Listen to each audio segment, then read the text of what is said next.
welcome to Seagulls Social, Season 3, Episode 40. And what a podcast we have in store for you today. Unfortunately, maybe not so much for Charlie. But Charlie, first of all, thank you so much for coming on. I know as a Man United fan, it must be pretty difficult to get beaten by teams like Brighton. So we really appreciate you you coming on and taking some time out. How are you? You all good? Yeah, good, thank you. No, in all honesty, you know what? I feel like football's changed so much. It's not like I feel like what five years ago it would have been like, you know, when you lose to teams like Brighton, that's no longer like a thing anymore. Brighton are not just Brighton as well, you know, Brentford, Fulham, you know, these teams, they might drop off next year, but watching Brighton last night, genuinely, that is the best footballing performance that I've seen. Admittedly, I don't watch much football other than Manchester United, but that's the best footballing team that I've seen this season. Like, I tweeted about it a few times, like ridiculous. And when Pep said about the Brighton being the best first phase build-up team, and you're playing with, no disrespect, in all honesty, what should be probably above average players, and they're able to do what they're being able to do, right? It's you know, all credit to you. No, mate. Well, I was about to say what an intro until that last line, but no. I agree. I agree with a lot that you said there.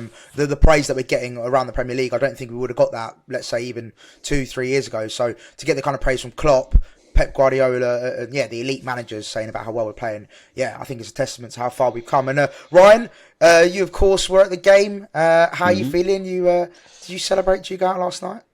My throat's a little bit sore, but I'm feeling good, mate. I'm feeling. To be fair, I actually didn't realise it was as bad as it was until I tried talking, but it's all right now. But mate, I've not celebrated that much at the Amex in, I don't even know. Like I know that we've got Charlie. I don't know. I know that we have Charlie on here, and I don't want to just like completely rub it in his face. But the way that game went, obviously after the semi-final, the way that, you know, I'm not taking anything away from Mitoma and there's a couple that went down for us, but Rashford, I think I lost my head at least 5 times before that goal at the amount of times he fell on the floor. And the way it sort of just comes back as perfect poetry. We lose on penalties at the FA Cup semi-final, and we win today with a penalty. Well, yesterday with a penalty in the 99th minute. Composure from Alexis was unbelievable, but my gosh. I think it even goes before that, right? You think about the COVID season when we got the penalty, actually the game stopped. The whole game had finished, and then we go back and score that penalty. Football, what goes around comes around. So we don't need to talk about that, Charlie. Do you know what I mean? We don't need to talk about that. That's in the past, all right? We're focusing on the now, mate. All right? No, that was a very hurtful moment. I remember that. The full-time whistle went, and you got a penalty somehow, which is very classic Premier League / Man United relationship, really. But that's another conversation. But Charlie, just before we get into the game, of course, we've got loads to digest and lots to go through.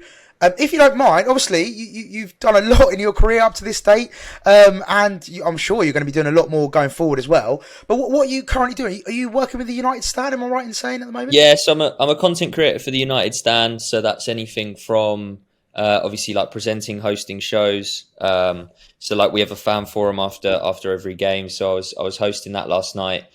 Hence why I've probably got a few bags under my eyes. It was a late one. But yeah, just kind of join the club. Talking and digesting obviously what happened, giving our opinions as fans, obviously to then producing, editing, or social media production, or everything kind of comes under that content creation thing. And I'm enjoying it. It's in all honesty, it's weird. Since joining, I've never watched as little football in terms of like other teams. Yeah, like because my job is so football centric, and obviously like I'm watching Manchester United, watching the highlights, watching the games back. It's like I almost don't have time to then watch a Champions League game. Like I've taken my time to try and watch kind of other games like the City Arsenal game, to try and watch that. But in all honesty, like I'm not too bothered about anyone else. But Brighton were very, very good last night. Yeah. Am I right in saying you work with Mark Goldbridge? Is that right? Correct. Yes. Yeah. What's that like? Just from a sort of insider's point of view, because of course we see Mark Goldbridge as a content creator, as sometimes as a meme. We see him all over the internet. What's he really like? Is he like the same as he is? You know, what we see that what you see? Yeah. I mean, he's a nice guy, right? He I think one thing with content creators or YouTubers that kind of goes across the board is when you're on camera, you're always a little bit more eccentric, right? Because you've got people to entertain, you've got people to please. That might be someone might be having a rubbish day, and then you're almost their escape. So you've got to be a little bit more eccentric. But he's very much the same, just a little bit quieter, I guess. Not as eccentric. He's still very much someone that. He could just say the most ridiculous things, but it's just like very normal for it to come out of his chest. But no, nice guy. Yeah, he's he just loves Manchester United, and yeah, he's a good guy.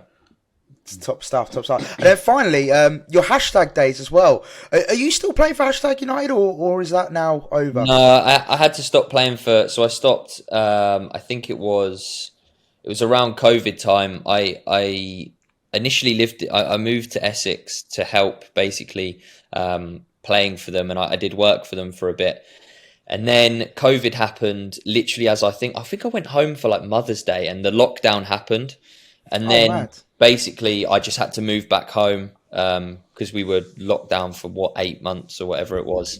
And then by that time, I think I probably got injured for the 16th time that season. And it was just like, football moves too fast, and it was just too far for me to travel up and down every week. So, they're doing good things. Promotion again, didn't they? They won the league. So, it's really tastes cool. like promotion. Yeah, no, amazing, good stuff. Look, Charlie, again, it's great for you to come on, and without further ado, we'll get cracking into the game.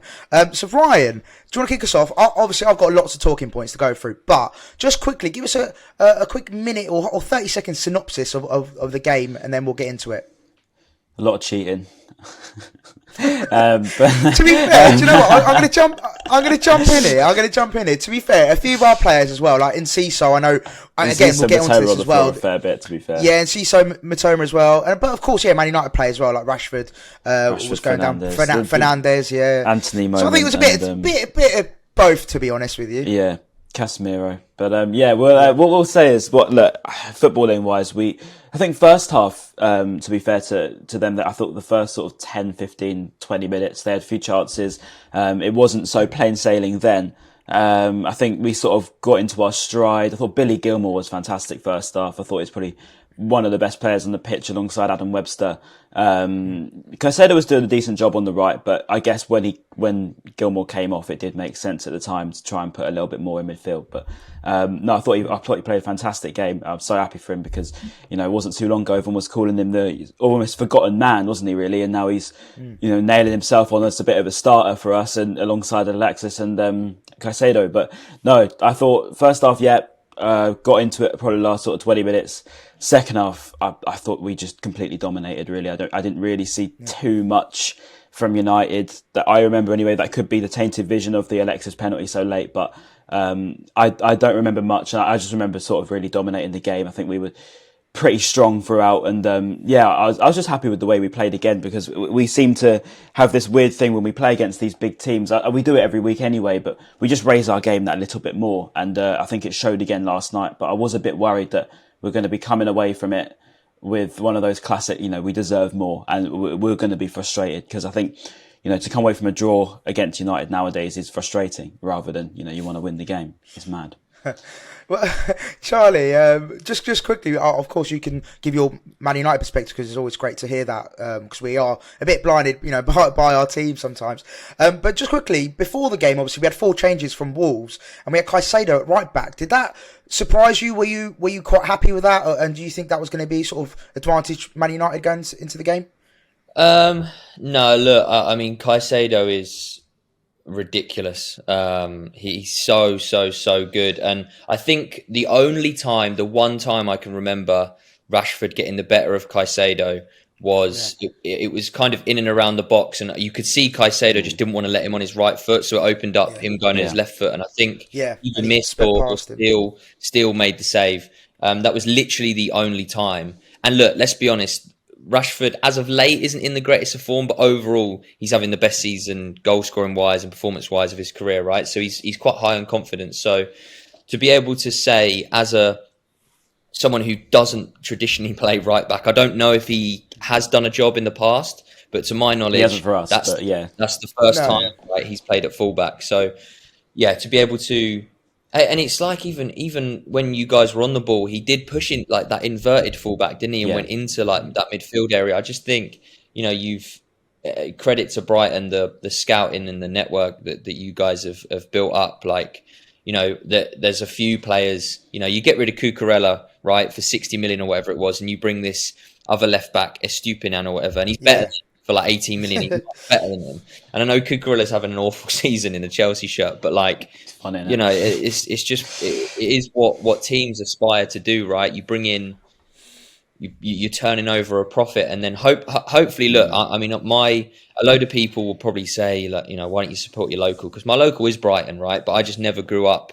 I never grew up watching Brighton. My idol was David Beckham. On the TV, it was always Man United. So that was like a natural thing for me to support Manchester United. And I mean, Brighton are ridiculously good. I think they deserve all the praise in the world. And in all honesty, I do hope that they do get some form of European football, whether that does end up being the Champions League, whether it ends up being Europa League or Conference League, whatever it is. I feel like that's the next step for Brighton. And what you were saying there, Ryan, in terms of the game, like, I can't really disagree with it. I think me as a Man United fan, I can't even sit here and go, because Anthony had that chance like 3 minutes in or whatever, and he missed. I can't even sit here and say if we score that's a different game, like a load of other people would. Because, yes, obviously it would be a different game with 1-0 up inside the first 5 minutes. But Manchester United have this thing of cruising through a first 20 minutes, half hour, first half. And the second half is abysmal. We've seen it against Spurs, right? 2-0 up. They didn't have a foot in the game, and then we go and draw the game 2-2. It's almost become a predictable thing now. So, yeah, even if we scored that goal, like, I'm pretty sure you guys would have still gone on to dominate the game. And Manchester United, we're just not in the right headspace and we just don't have the right squad to play how you guys do. You're right. And that sounds so silly. It sounds so stupid, but I think a lot of it does come down to, a lot of people will blame, I know Harry Maguire was not on the pitch, but, the backup options we have, we've got our two best centre-halves are injured. But look, in all honesty, Lindelof and Shaw were near enough perfect yesterday. Yeah. Shaw, freak handball. It's obviously handball. It's a penalty. You can't argue against it. But, these things happen. And David De Gea, can't play out the back like Steele can. I thought Steele was ridiculous with his feet. And you deserve to win ultimately, and it would have been, if we managed to get the draw, it would have been a good point. That was kind of, it got to that stage. It's the squeaky bum time, and you're thinking, just get out of here with a point. But what goes around comes around, and it definitely came around. Yeah. Well, there you go. That's the end of the podcast. So thanks for listening, in, everyone. It's funny how you mentioned that. Beautiful. I was going to just follow on to one of his points, because it's funny how you mentioned sort of, United don't have the players that we do. And you're right. It sounds weird when you say that. But I think the difference is here to what's happened at United, what's happened at a lot of big clubs. Liverpool have sort of fallen off. I think they will come back eventually. But Brighton have done this over 4 years. I think since 2019, really, we really started to, change the model, the business model changed. You got a director of football in, the recruitment changed. We stopped from spending 17, 18, 20 million on, sort of rubbish from abroad. And we went for the sort of wonder kid model of going on Football Manager and finding good players. But the difference is we've got this for the last 4 years, and these players that signed then when they were probably around 17, 18 have been within the club for this long, and now that they're coming to sort of 20, 21, it sounds young, and it is young because it's still younger than I am, but it's funny because they've had that 4 years at the club of learning what we do, and regardless of who we get in next, it's because of the sort of plan that's so well thought out from the top that it doesn't matter who's going to come in because it's going to suit them. And I think that it's not about the personnel. I mean, don't get me wrong, Zerbi is a fantastic, he is a great manager, and there's no doubt. But you saw it with Potter. We said he was irreplaceable only in September. And, now we're saying we've got a manager better than him. I think, as much as it is testament to Zerbi for what he's changed the mentality, he's changed the way we play.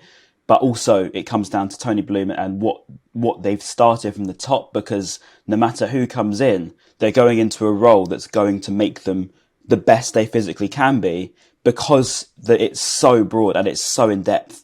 It's actually mind blowing when you think about it like that. The system that you guys have implemented, like it is almost, you could put any name into that system and like they'll work, rather than what Man United currently have. We kind of have a system, but it's just not like a well-oiled machine that anyone can go into and then they know their role. It's very much, if we have our best 11, the system works. As soon as you put someone who's not meant to be there, it's almost the system has to change in order to complement whoever that may be. And as much as Lindelof, obviously Shaw has been phenomenal for us at centre-back, but as much as Lindelof has also been great, he's not Varane and he's not Martinez, right? He's not a ball kind of carrying or ball progressing centre-half. So we do lose a lot of the progression into midfield, and you see a lot more long balls. And ever since David De Gea had that howler at Sevilla, you see a lot more long balls from him as well, and less playing out from the back. And I can guarantee you, whether it takes 2 years, 3 years, 4 years, 5 years, if Ten Hag is still at the club, that is not how he wants to play. It's never how he played at Ajax. He's going to want to play out from the back. He's going to want to, just like Zerbi said, I can't remember the quote off the top of my head, but he said something along the lines of, because he got asked of why he doesn't want to kick it long, why he doesn't want his goalkeepers to kick it long. It's because 50-50 of winning it, right? You'd rather, you like the odds of playing it's a gamble. It's a gamble, You take risks, and that's the thing that you guys did last night. You took risks, and they paid off. The trust that your back five, including your goalkeeper, put in each other when they're under pressure to just little triangles, and it's so enjoyable as someone who plays football to see, footballers be able to do that, because you see them do it in rondos, in training and stuff, and then when they can do it on a pitch, pressured by like 3 players, like it's so good to watch.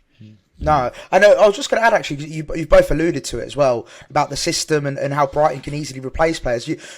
So funny enough, like the most chat I've been getting from rival fans is about like, when the Brighton players leave, McAllister leaves, Caicedo leaves, you're going to be done for. But it's funny because that's what everyone said when Ben White left, when Basuma left, when Cucurella left. So we clearly have a model, and we clearly have a replacement sort of ready to go when these players go. And I feel like that and also the argument, and I'm sure you guys have seen it, of how De Zerbi is just carrying on Potter's model, and he's basically just carrying on the great work that Potter's done. But it's a completely different way of playing, and a completely different, the setup is completely different. The way we play out the back is different. The system's different. Everything about it is completely different. Of course, we can't disregard what Potter did, and he was fantastic for us. But I think the argument is very tired and it's very flawed to say that De Zerbi is simply just taking what Potter did and slightly improving it. I think that's very disrespectful. And would you agree with that, Ryan? Yeah, I think he's, De Zerbi's been fantastic. The way he's changed the mentality of this team. I think I said it a while ago that the fans haven't kept up with the mentality shift in the squad, and also the way that De Zerbi is he's a winner. He wants to win things. He doesn't want to just take the positives and focus on, if we lose a game, it's better than winning a game. He wants to win every game. And I think that that's a different mentality. And it's probably, why he'll go on to be better than Potter. I think if he was to go to a bigger team, he's got a bit more of a mould to be able to fit that. But yeah, he's come into Bloom's setup, into Barber's setup that suits him. He's got a very free sort of role here. He's got, players that are so versatile. And I think, Charlie touched on it, how we sort of invert all of our wing backs, and even as, so Caicedo, who doesn't even play as a wing back, can still invert and come back in midfield and then drop wide. And I think that the difference is now is we've got, and De Zerbi said it, in the pressers, that it doesn't matter about positions. All these players are good enough to play anywhere, and that's what he wants to do. He doesn't care about positions. He's not fixated on, whether a player can play here or can play there. He wants all of the players to be able to play everywhere. Yesterday you saw that. I think you see that pretty much every week if you were to watch us.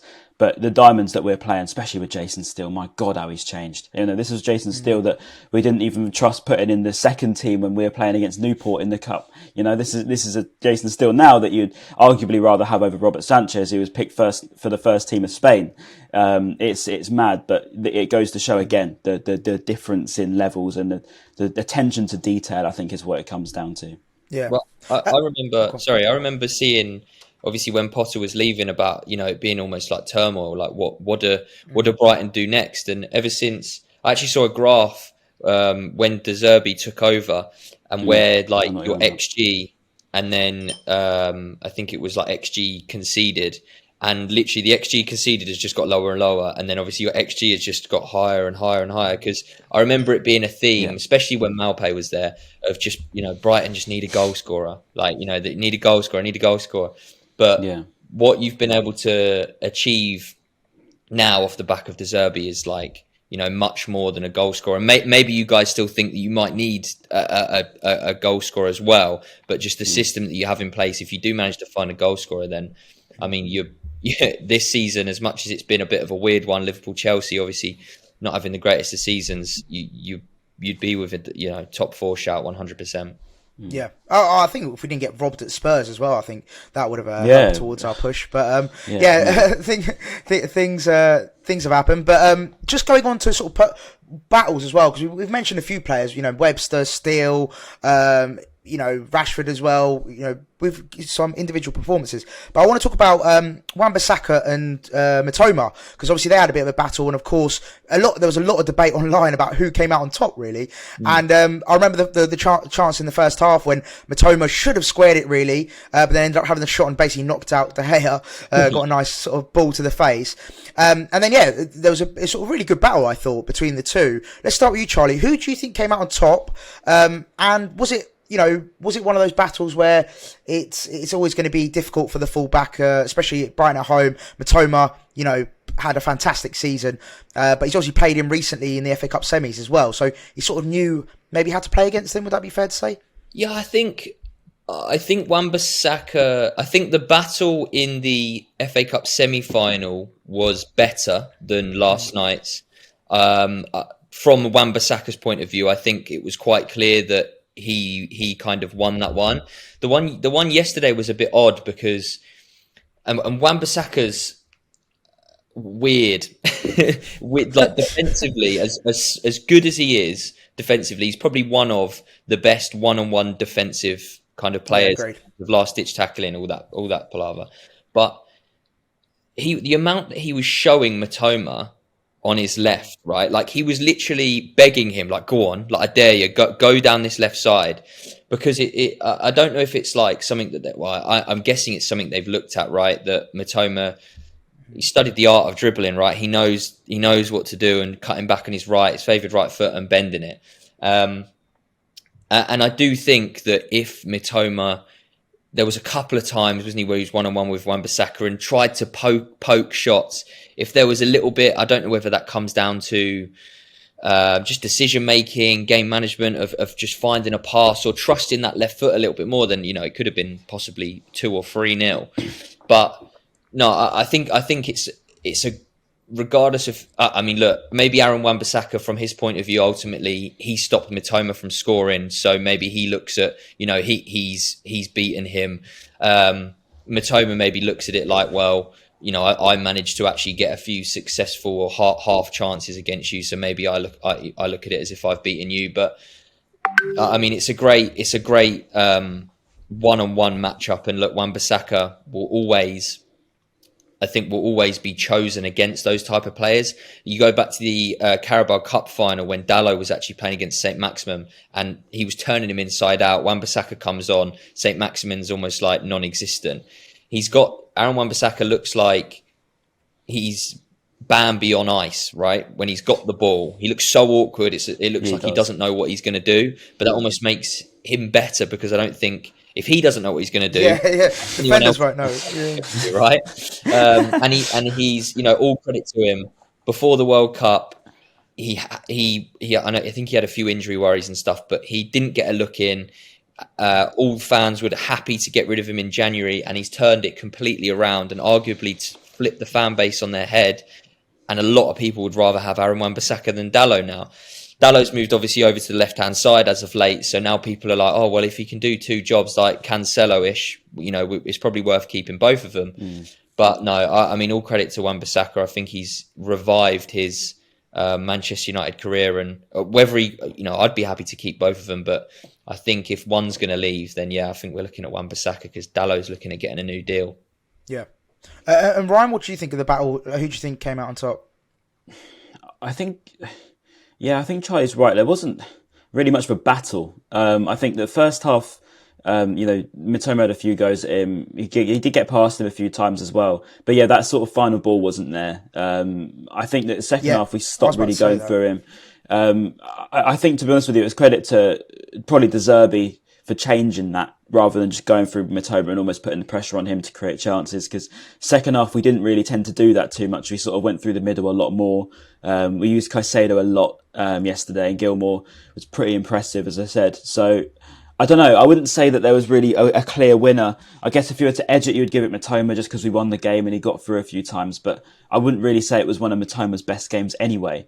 But yeah, don't get me wrong. At Wembley, yeah, you'd say that it was Wan-Bissaka. But I don't think there was a clear-cut winner. I guess maybe a bit of Brighton bias. I give it to Mitoma because we won the game. But as I said, it wasn't like a battle, was it? It wasn't let's watch Wan-Bissaka and Mitoma. It was almost a bit of a media hype for the sake of it. I think, to be honest with you, the battles were in midfield. And I think when you watched, particularly Gilmore yesterday, when you watched particularly Casemiro, Anthony against Dunk was quite a hilarious one where he sort of bounced off his shoulder about 30 yards. But those battles were good. Mitoma against Wan-Bissaka, probably less so. Yeah, and I completely agree with you. I think Mitoma was brilliant at getting at Wan-Bissaka and potentially, getting past him a few times, but his end product, was poor to his standards. I think there was that one scuff shot where he tried to sort of like scoop it, and De Gea just obviously very easy for him. And then of course where he should have squared it and should have scored potentially. So I think it wasn't. Yeah, he started well and then sort of just faltered off. But let's talk about, there was a lot of, it was a very feisty game, to be honest with you. I think maybe because of what happened in the semi-final, I think the Brighton players were certainly up for it. And I think in response, the Man United players then sort of, went back for it. So, let's start with you, Charlie. What did you think? There was a few incidents. So there was, of course, people were saying Casemiro potentially second yellow, and also Anthony obviously kicked out of Dunk, and we had that altercation which Ryan has talked about. What do you think of those two decisions? Do you think it should have been Casemiro second yellow, and do you think Anthony should have been sent off for that kick out? Yeah, I think Casemiro was treading on thin ice. In all honesty, I think. I don't know if there's some form. Look, we know. And this isn't Man United bias. I think this is across the Premier League and across football. Refereeing and VAR is abysmal at this current moment in time. Like it is awful. But look, Andre Mariner and Manchester United have had a pretty, I would say, up and down relationship over this season. It's just been pretty much down, right? And as soon as you find out that he's refereeing, it's just like, oh, here we go again. But no, in all honesty, I think Casemiro probably on another day he gets sent off, and I'm very surprised that because players almost build up reputations throughout the season. He's already got two red cards, suspensions. So I'm not surprised that he wasn't given another one as well. And I don't think you could really have argued against that one being, and a lot of people, with Casemiro being sent off, one of them for. I can't remember who the player was, grabbing someone like round the collar, wasn't it? Oh yeah. Other players this season have done it, so it's like, which one? If it's going to be one. Fulham? Yeah, I can't. Was it a Fulham game? Yeah, I think it was a Fulham game, wasn't it? Yeah, it might have been, or Leeds. I'm not too sure. But it's one rule for one team or just one person, and then you can't implement that same rule. Same, I think, when Casemiro again got sent off.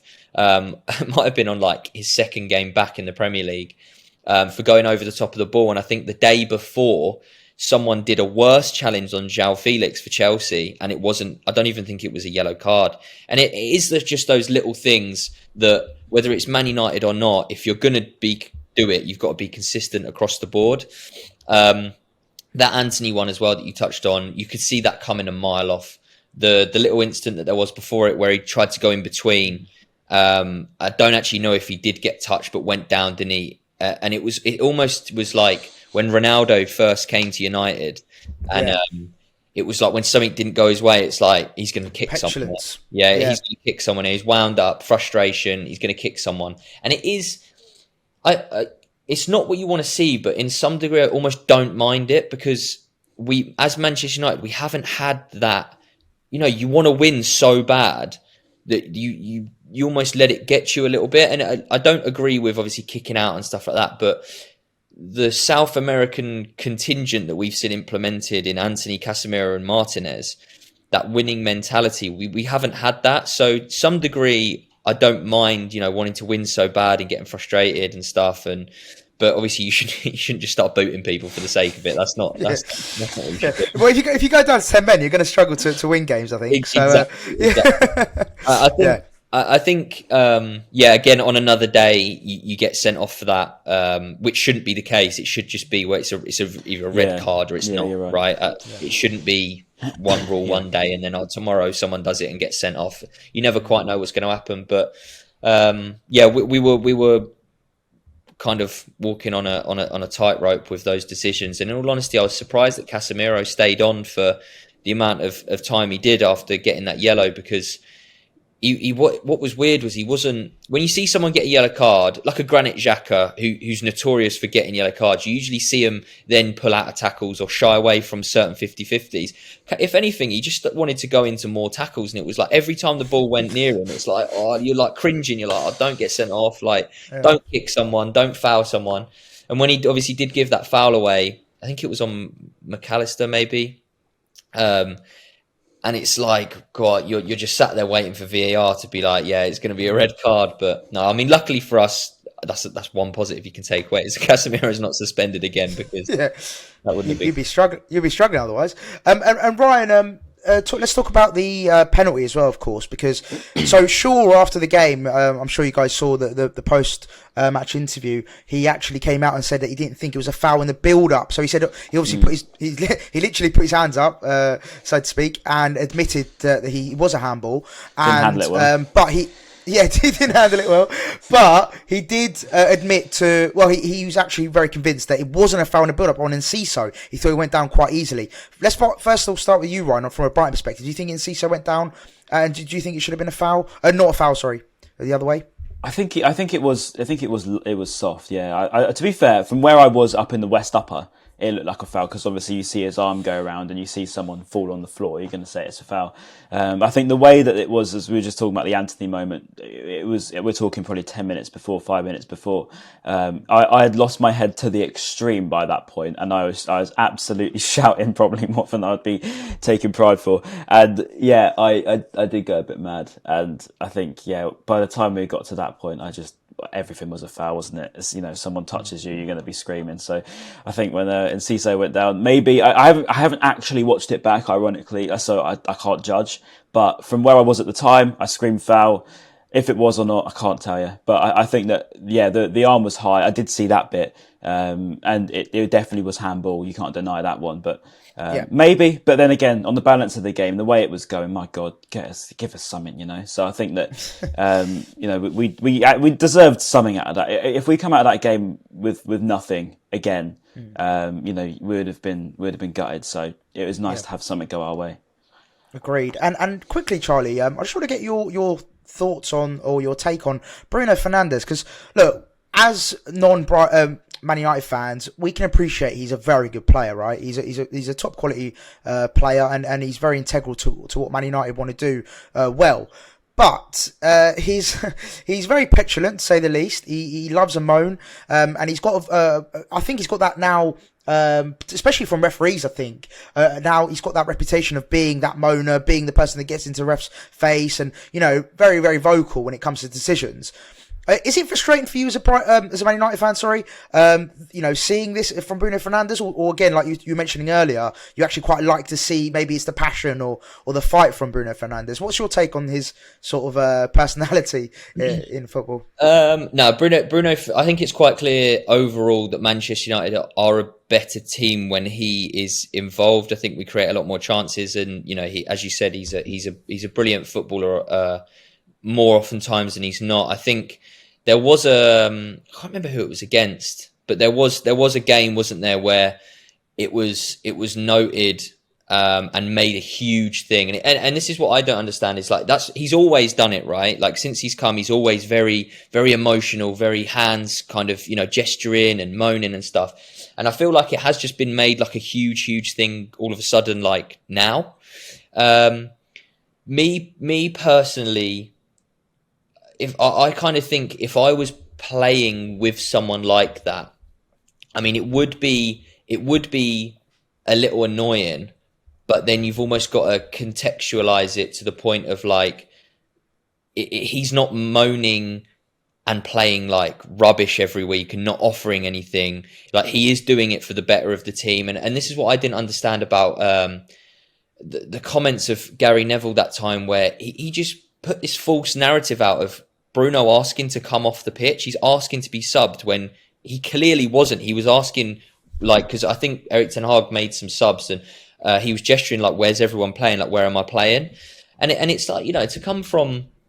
Gary Neville does this thing on commentary whenever, especially when he's commentating on United games, of going complete opposite of bias and is really harsh on United. It's almost like his way of counteracting him being able to commentate on us. And it just didn't make sense at all. Like, he put this narrative, and then obviously the media gets hold of it, and then it's a huge big thing. No, I in all honesty, sometimes it can be a little frustrating. Again, it comes down to what context we're in the game, what type of game's being played. If we're winning, we're losing. Sometimes it can be a little bit annoying, but that's part and parcel of Bruno Fernandes. I think he's a brilliant player.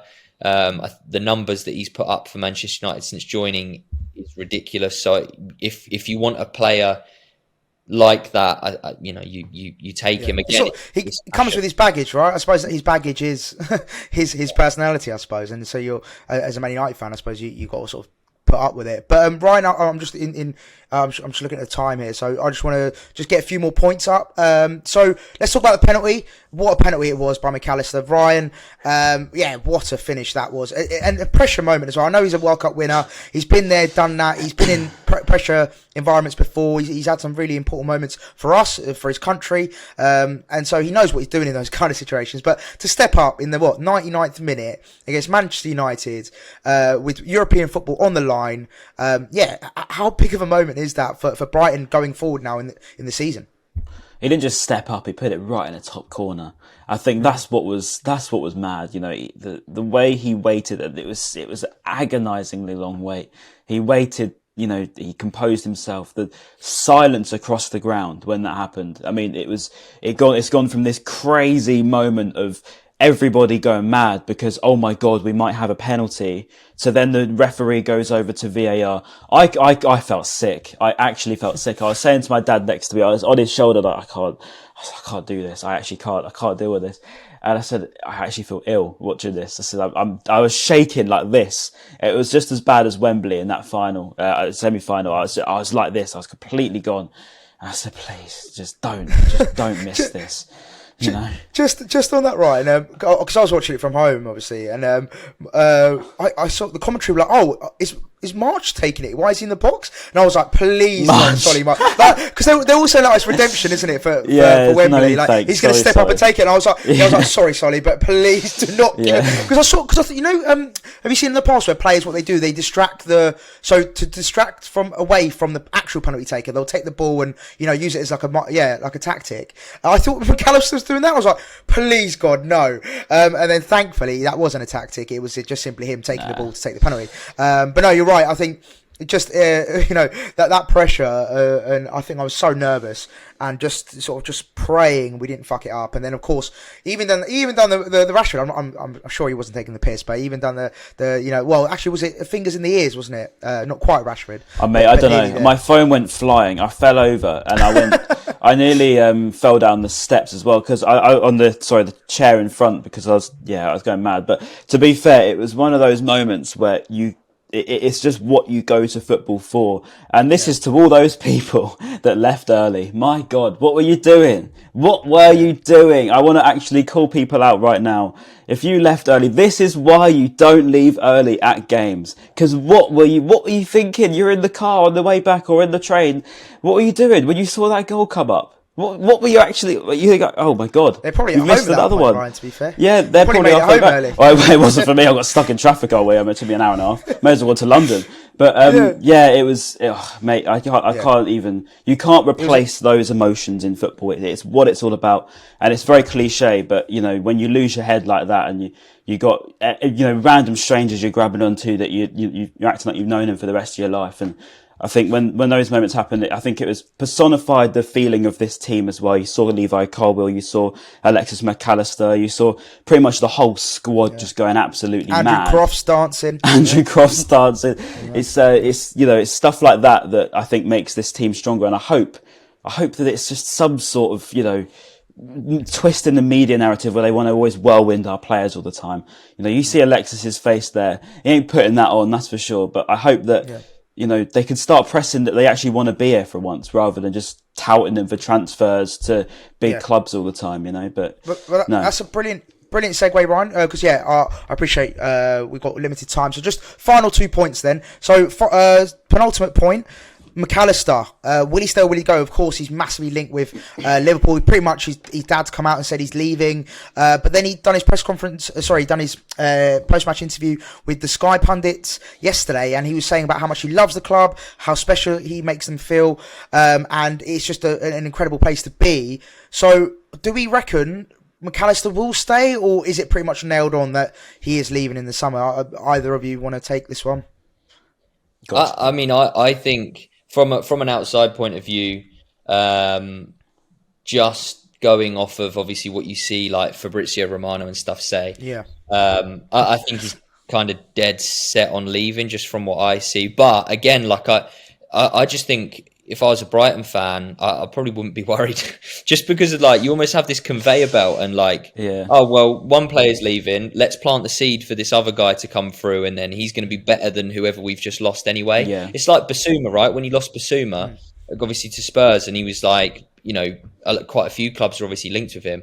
And then you got Caicedo come out and he's 10 times the player. Obviously Basuma hasn't had a very good season, hasn't played many minutes, but Caicedo seems to be 10 times the player that Basuma was. So, I mean, just from what's coming out, and I think Fabrizio was saying it seems to be something that's going to be very early on as well. And I think I saw a few Liverpool reports yesterday or the day before. Look, I mean, I don't know if that may change depending on obviously where you guys do actually finish in terms of, say you do. I think that's huge. Yeah. Yeah. Say you do obviously get European football in terms of Europa League or Champions League, whatever it may be. I don't know if that then changes his mind. I don't know why you'd kind of make up your mind, especially in the position you're in. I don't know why you'd make up your mind dead set now. Yeah, that's happened. That's happened a lot recently. In the recent times with agents, I think obviously Caicedo was all but set to leave to go to Arsenal, and he put that Instagram post up, which I'm sure wasn't him, but his team around him, and I think that's happened a lot. Like you mentioned, especially from Romano, he's tweeted a lot, especially in the lead up to the semi final. I think he tweeted about McAllister and Caicedo about 30 times in the lead up to that game. So yeah, it's this weird sort of thing at the moment with our players, like Ryan touched on. It seems like they want to just unsettle a lot of our players, and I don't know if that's a way to maybe, I don't know, try and derail the final bit of our season. I'm not too sure. Maybe that's just me being, my tinfoil hat on. But quickly, Ryan, did you think Mac will stay or go? Mate, I honestly think it's a massive toss of a coin. Obviously, it's really whirlwinding, isn't it? There's a lot of tweets flying around about so-and-so wants this and so-and-so wants that. All that, that ever comes out from Alexis's mouth is that if he stays, he's not going to be an unhappy player. If he goes, it'll have to be for the right money. You know what the club's like. Especially if you've got a player that's quite happy. You know that you're not going to have a big problem on your hands of, like the Trossard situation where he forced to move out. I think the only one that I've ever seen at the club in recent times to force a move was Leandro. So I don't think we'll have that with Alexis. At least I think he's a bit more integral, a bit more integrity to him than that. But yeah, I don't know. It depends if anyone wants to pay sort of the 75 million that people would twat out in. Probably be even more than that, knowing our club, probably 80, 90 million, to be honest. So we'll see. But yeah, if people want to spend the money, he'll go. If not, I don't think we'll have an unhappy Alexis. Yeah, no, agreed. And then final question, Charlie, I'll let you wrap up the show.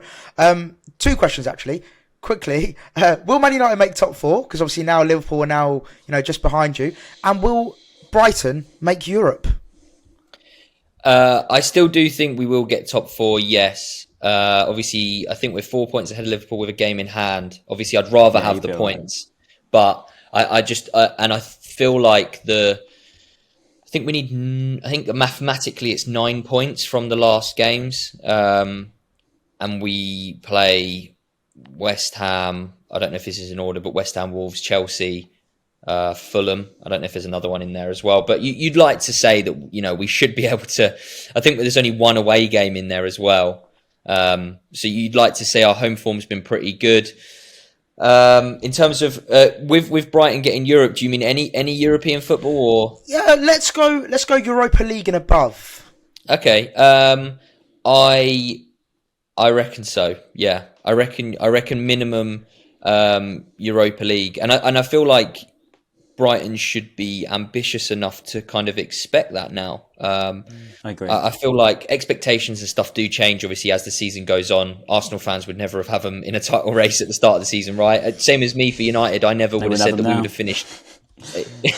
I would have never had United finishing in the top 4, in all honesty.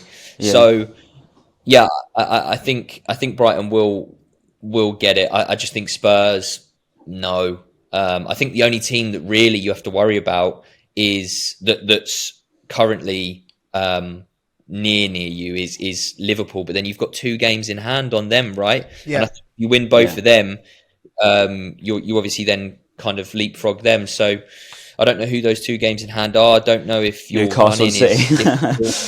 We've got some tough games. Okay, so yeah, you've got some difficult games, but no, look, I mean, you've proven that you can go toe to toe with the biggest teams in the Premier League, and you know you've obviously beaten us last night. So no, I feel like Brighton when you want to come into form, this is the time you want to come into form, right? City have done it towards the end of the season when there's a lot to play for, a lot on the line. This is exactly when you needed to show no fear, and yeah, I mean, fair play to Brighton. And I think if Brighton somehow managed to get in the Europa League and Newcastle somehow managed to get into the Champions League, like how crazy is that? Imagine we're in the Championship together and Villa as well. It's madness. Yeah. And Aston Villa as well, doing really well this season. Mental, yeah. Unai Emery, Dracula, he's done well. But, Villa are a weird team, though. Yeah. Villa are a weird team. I'm not convinced as much as I am on we Newcastle. We can just leave it there, I think.